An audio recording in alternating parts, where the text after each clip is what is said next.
కేసీఆర్ గారు party BRS party కంప్లీట్గా ఖతమైపోతా ఉంది, రాష్ట్రంలో కనుమరుగైపోతా ఉంది. ఎక్కడ మొదలైందో అక్కడికే వచ్చి ఒక్కనే చేసినా ఒక్కనే స్టార్ట్ అయినా అన్నాడు, మళ్ళీ ఒక్కడే మిగిలిపోయే పరిస్థితికి వచ్చింది. 2001లో సిద్దిపేటలో బస్సు గుర్తు మీద పోటీ చేసిడు, మళ్ళీ అదే బస్సు దిక్కైంది. ఇక నీ వెంట ఉద్యమకారులు లేరు, వెళ్ళిపోయారు కేసీఆర్.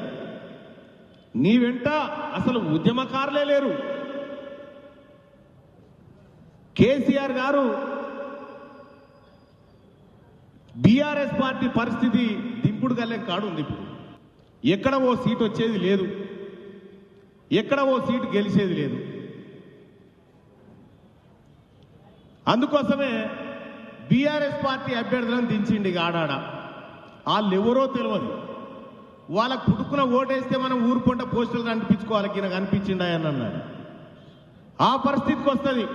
డమ్మీ అభ్యర్థులను పెట్టి ఇవాళ భారతీయ జనతా పార్టీ మెప్పు పొందాలని చూస్తా ఉన్నాడు కల్వకుంట్ల చంద్రశేఖరరావు గారు. భారతీయ జనతా పార్టీకి ఎందుకు ఓటేయాలి ఒక్కసారి ఈ ప్రజలు ఆలోచన చేయాలి. ముఖ్యమంత్రి గారు రేవంత్ రెడ్డి గారు అనేక సార్లు భారతీయ జనతా పార్టీ బీఆర్ఎస్ కుట్రలను బయట పెడుతూనే ఉన్నాడు. నరేంద్ర మోడీ గారి మేనిఫెస్టోలో, బీజేపీ మేనిఫెస్టోలో ఒక మాట రాసి ఏమని, మరో 5 ఏళ్ల పాటు ఉచిత రేషన్.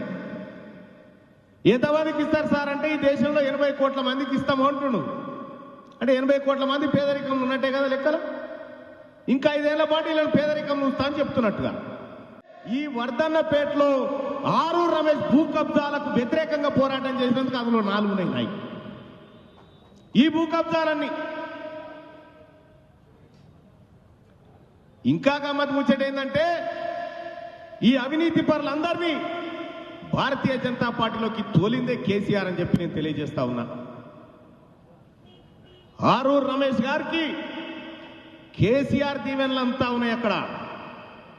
వీళ్ళిద్దరు కలిసి పోటీ చేస్తా ఉన్నారు.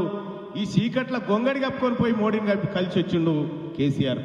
ఈ దేశంలో 400 సీట్లు కావాలంటుండు. భారత రాజ్యాంగాన్ని మార్చేటువంటి కుట్ర చేస్తా ఉంది భారతీయ జనతా పార్టీ. మన హక్కులను కాలరాసేటువంటి ప్రయత్నం చేస్తా ఉంది. ఏమంటున్నారు నరేంద్ర మోడీ గారు? ముస్లింల రిజర్వేషన్లు లాక్కొని గుంజి రద్దు చేసి బీసీలకు ఇస్తా అని చెప్తా ఉన్నారు. బీసీలకు ఇప్పుడు ఉన్నటువంటి రిజర్వేషన్లు 27%, ముస్లింల దగ్గర నుంచి 4% గుంజి 31 చేస్తా అంటున్నాం. కానీ అదే కాంగ్రెస్ పార్టీకి ఓటేస్తే రేపు పొద్దుగాల కడియం శ్రీహరి గారి కూతురు కావ్యకి ఓటేసి గెలిపిస్తే భారతదేశంలో కాంగ్రెస్ పార్టీ ఇండియా కూటమి అధికారంలోకి వస్తే 50% ఉన్న బీసీలకు 50% రిజర్వేషన్ ఇస్తామని చెప్తా ఉంది కాంగ్రెస్ పార్టీ.